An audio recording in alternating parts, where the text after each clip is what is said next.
6,500 IUs of HCG in one supposedly single-use syringe. No man in his right mind should inject that kind of quantity of HCG at once. Seriously.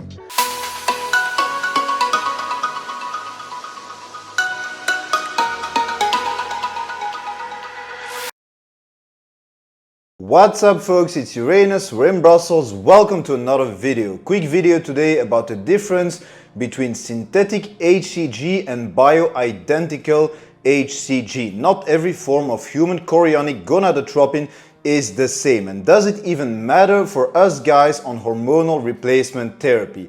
Before I start, none of this is medical advice and I'm obviously not a doctor. Alright, c'est parti. So, right here is 1,500 IUs of bioidentical HCG in dried frozen form sold under the brand name Brevactid. It needs to be reconstituted using bacteriostatic water before usage. But in this dried frozen state, it can stay kept in your fridge, and before degrading, it can take months, even years before it will degrade. This right here is 100% synthetic HCG. God damn it, it's not opening up. This right here is 100% synthetic HCG sold under the brand name Ovitrel. This is 6,500 IUs of HCG in 0.5 milliliters. Both that I showed you are pharma grade, by the way, and I got them with my prescription. This one came from a Belgian pharmacy, this one came from a German compounding pharmacy.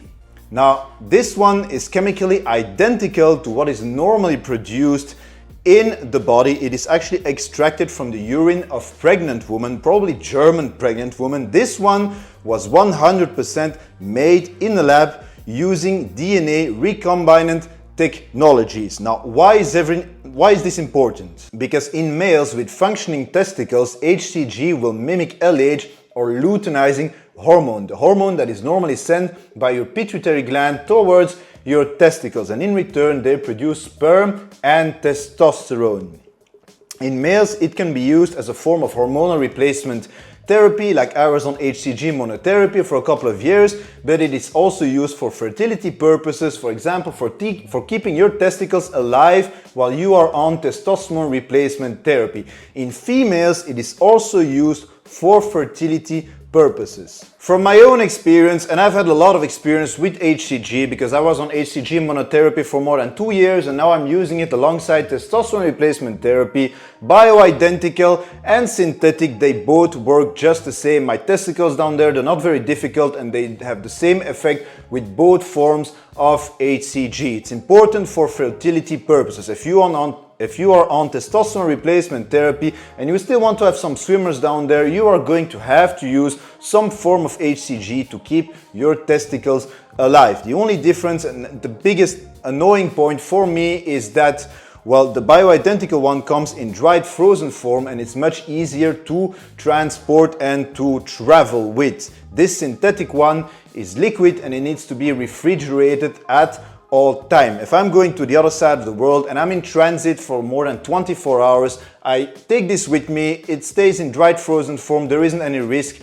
of degradation or downgrading the product. Then when I'm arriving at my destination, I can just put bacteriostatic water in this boy and I just put them in the fridge and everything is fine. This one needs to be refrigerated at all time, and I don't think if you're going in the jungle for 24 hours or somewhere on the other side of the world in a really hot country, I would not want to have this form of HCG with me. I really don't like the fact also that this is pre-mixed.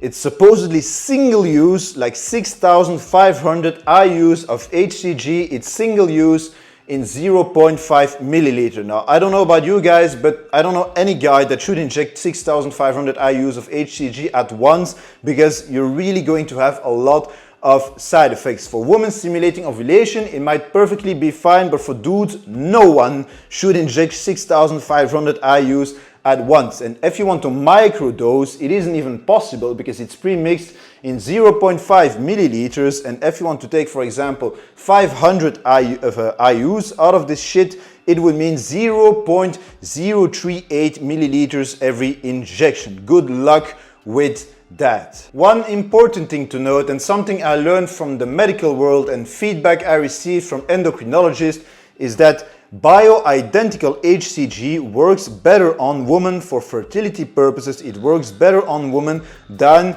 the 100% synthetic lab-made Ovitrel that we now have here. It is used for triggering ovulation and the maturation of the eggs. And from the feedback I got from doctors, now this is allegedly, I don't have any scientific data to prove my point, but it's the feedback I got from doctors. The percentages of pregnancies using bioidentical successful pregnancies was higher than when using synthetic one. It's important because here in Belgium they removed all forms of bioidentical HCG from the market. We used to have the brand Pregnil. Of course, it was reimbursed by our healthcare, so a box of Pregnil would cost you like less than 5 euros for 3 ampoules, 4,500 IUs in total. It would cost you less than 5 euros. Of course, there was a lot of abuse and they just removed it completely from the market.